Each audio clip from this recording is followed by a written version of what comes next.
Hi Aries, here is a general look at your solar chart for August 2015, and it's always good for you as a fire sign to get the sun in another fire sign. This time it's Leo, and that happens every August, and then of course we have the sun in Sagittarius every December. And so this kind of underpins that fiery, action-orientated enthusiasm that is built really in your sun sign, Aries. Now, there's some nice energies around this month that are going to boost that fiery creativity, childlike energy which opens the door maybe to be doing more things which you feel are empowering because they're creative, you're being innovative, or there's more entertainment around, or it could be that you have romance coming your way, or you just get that sort of tingle factor a little bit more with the position of the Sun, Mercury, and also Venus and Jupiter up until the 11th. So Mercury is leaving that area on the 8th and Jupiter's leaving that area on the 11th, but it still leaves the Sun. And then, of course, Mars, which is your ruling planet, is going to be going in there from the 9th. So really we hold that balance, that sort of fizzy, bubbly energy, which allows some more maybe leisure pursuits or entertaining type activities for you. Now, I want to mention particularly you Arians, because Aries, of course, is hosting this long transit of the game-changing energy of Uranus, and you Arians born the 6th to the 10th, or maybe it's the 5th to the 11th, or maybe even the 4th to the 12th. You know, I mean, it just kind of dilutes it as we move out from those the core stream of the energy. And that would be 19 to 21 degrees of Aries rising as well. You are the ones in the sign who are likely to feel it the most. Now, even if your sun isn't there, where I mentioned, you could have a planet there. I mean, any of us could have a planet there, an important point there. So, but this is just speaking to you Arians, and this is the energy of, yes, change. And this is a major life-changing energy. But it goes on, you know, it's spread out over many months, so you can make those changes. Sometimes you don't even notice you've made those changes, and it's only further down the line you look over your shoulder and realize how far you did come and how many gears you did go through. And so as the wheels go round with the faster moving planets which dance around the zodiac very quickly, this is a slow kind of evolving energy in the background, and so you should remain as far as is reasonably possible, flexible and open to change. Now, this energy can make us feel very restless, very on the edge of our seat, very like jumpy even, you know, and others kind of look at us because we're not usually like that. And sort of go, yeah, what are you on? That kind of thing. So this is a time for you to deliberately take yourself in hand and do the sorts of practices which are relaxing, the sorts of pursuits which get you to calm down, you know, because this really is a very high octane, very volatile sort of energy.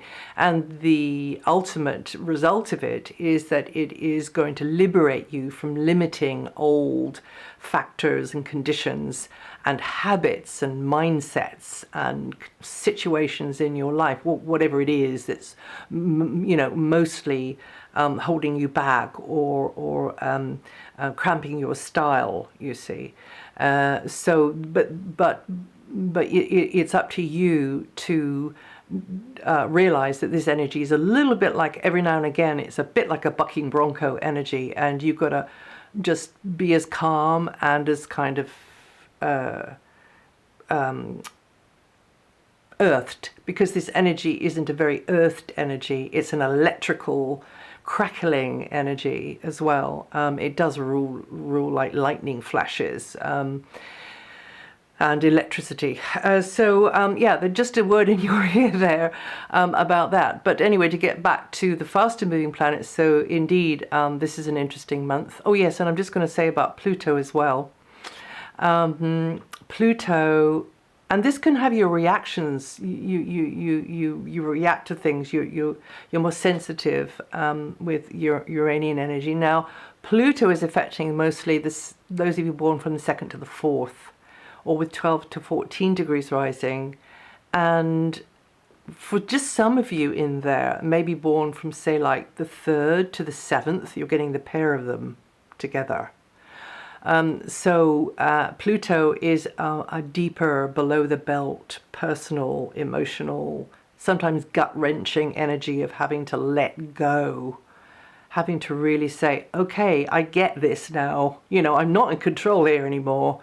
I really, have to let go and be guided. And it really is a very, very special moment in your life, which, of course, you're not going to feel particularly at the time, but you will look back once the transit is over and you're on the other side of it and realize what a huge leap forward you made. Probably in a series of leaps, because they are both very, very long transits, right? So it's not going to be all or nothing right now and right here and right now, although sometimes it does feel like that. Okay, so this energy, these faster moving planets are really giving this boost to your natal fiery energy. Mercury does move on the 8th, and for most of the month up until the 28th, Mercury is going to focus your mind on the more practical aspects of life, and your thoughts could be revolving around the to-do list, maintenance, repairs, health matters, could be yours, could be somebody else's. Learning new skills, blowing the dust off old skills, having more to do with service providers, maybe health providers, that kind of thing, okay?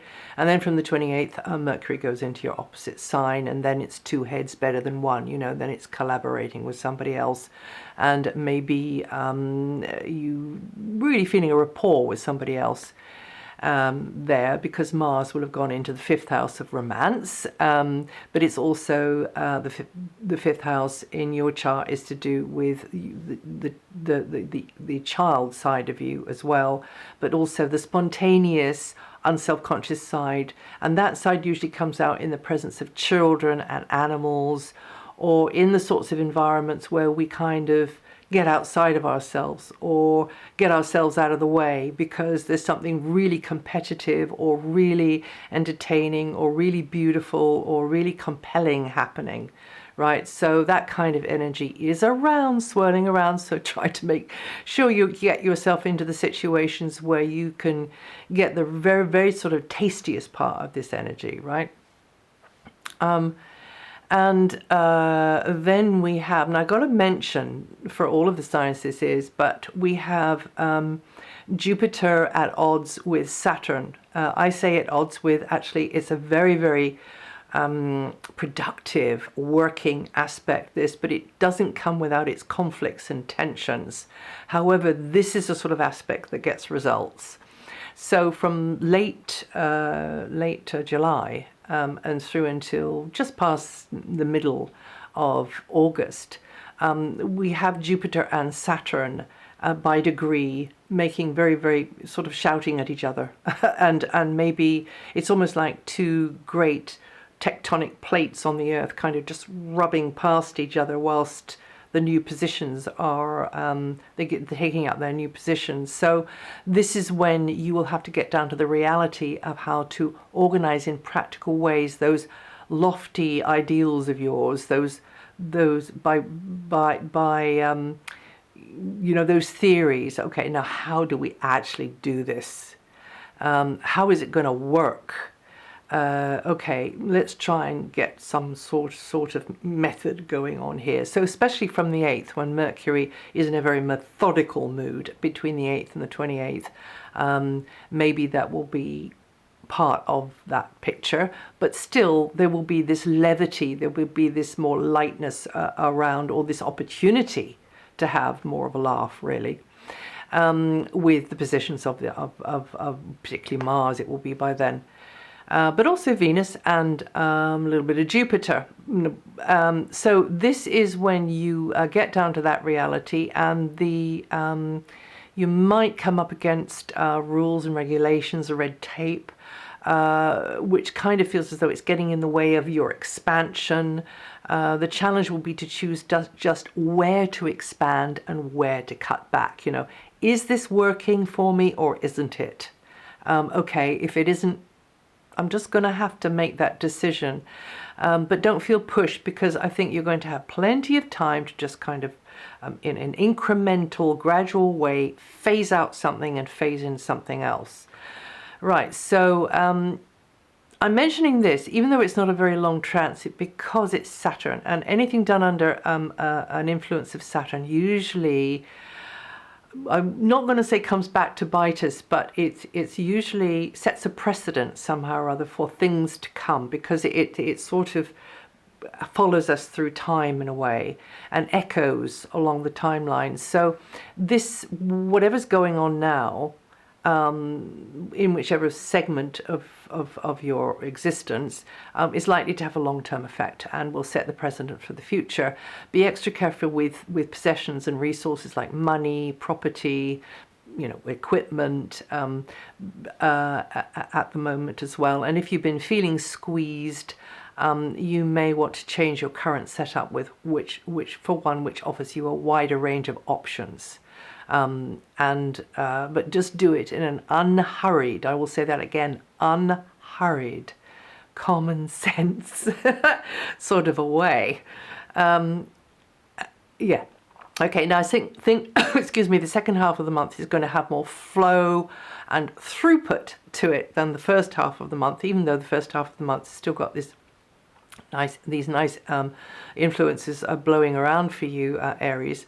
But you've got a little bit more Saturn, meaning that you have to be maybe play by the rules, or go a bit slower, or have a bit more on your mind, or a bit more to do, a bit more responsibility around in the first half of the month and the second half of the month, although when do we ever escape responsibility? Second half of the month, things are likely to be running more smoothly though. But watch out for some fuzzy thinking on the 12th to the 13th. Try and avoid things like I was going to say drugs and alcohol, but sometimes like the dentist or something like that. So trying to avoid the sort of that kind of sedating, numbing kind of stuff that they put in your mouth. Or anything like that, which is going to add to that fuzziness. That's what I'm trying to say about that.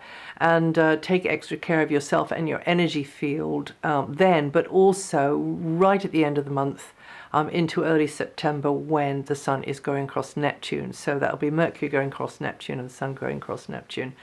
Your ruling planet is as the month kicks off, at the root of your chart, so it's been there through July, maybe getting you to be more self-reflective, more sensitive, feelings nearer the surface, that kind of thing, bit touchier, but also busy in the community, or busy in your backyard, busy in and around the home or the family or the extended family or the tribe, just busier there. Maybe some of you have been DIYing. Skeletons could have started rattling in the closet though.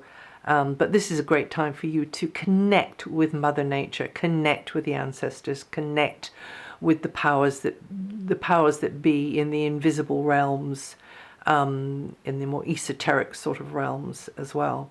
And then from the 9th, Mars moves out of there and again lights up this very childlike area, this spontaneous area, this area which I call the house of fun. So you'll be partying from morning till night, obviously.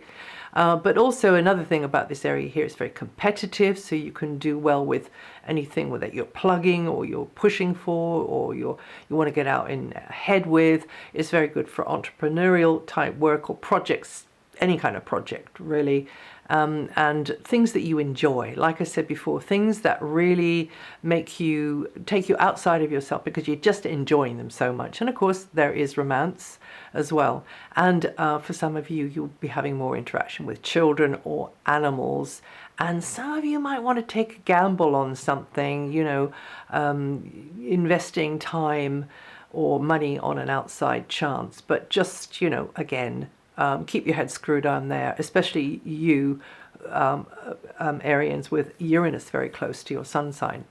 And then from the 23rd, you'll be dealing with more chores or niggly details because the Sun moves into this more practical mode, and you get to grips with health issues, yours or in others. That's when the Sun and Mercury in the same place.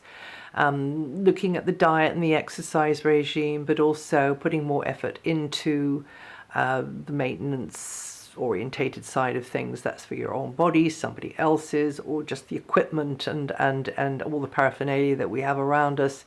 Getting things organized better seems advisable there. But again, there's going to be smiles along the way, I think.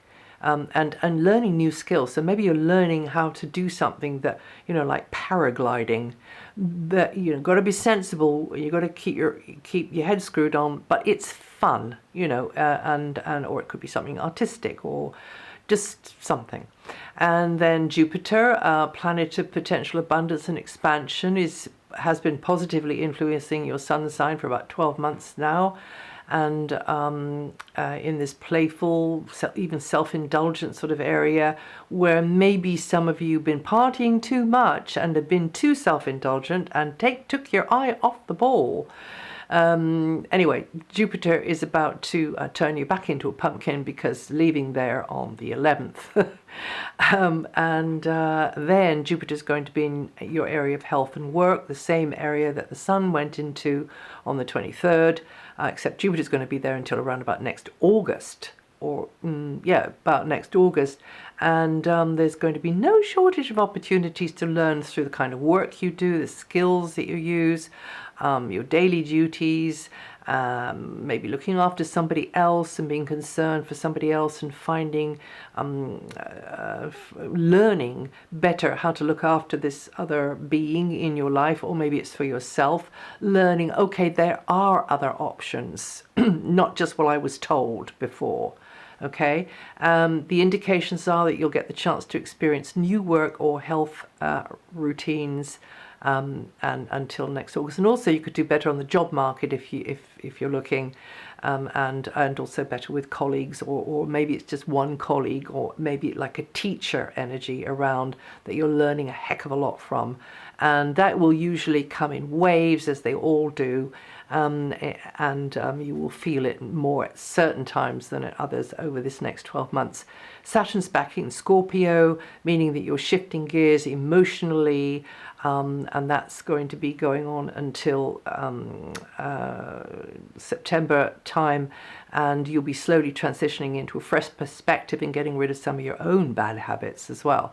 You Arians born from the 17th or with 27 degrees rising, and feel that energy the most.